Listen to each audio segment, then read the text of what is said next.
একজন ধনী লোক একবার একটি নতুন নৌকা কিনল। চকচকে রং, মজবুত কাঠ, আধুনিক ডিজাইন, সব দিক থেকে নিখুঁত। এক রৌদ্রোজ্জ্বল সকালে সেই নৌকায় চড়ে নদীতে ভ্রমণে বের হলো। কিন্তু কিছু দূর যাওয়ার পর হঠাৎ সে লক্ষ্য করল নৌকার তলায় একটি ছোট ছিদ্র হয়েছে। অল্প অল্প পানি ঢুকছে ভেতরে। সে ভাবল, আহা, এটা তো সামান্য একটা ছিদ্র, একটু পরেই ফিরে যাব, তখন মেরামত করে নিব। কিন্তু সে আর ফিরে গেল না। সে চারপাশের সৌন্দর্যে এতটা মুগ্ধ ছিল যে সে ছিদ্রটাকে গুরুত্বই দিল না।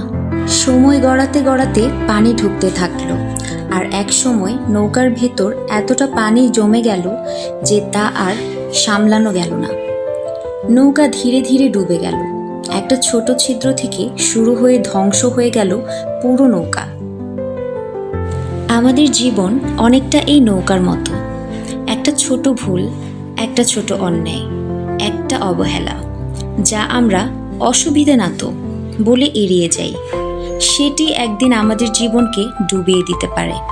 সমস্যা যত ছোট হোক, সময় থাকতে তা মেরামত করুন, থামান, মুখোমুখি হন। না হলে একদিন সেই ছোট ছিদ্রই আপনার জীবনটাকে ডুবিয়ে দেবে নিঃশব্দে।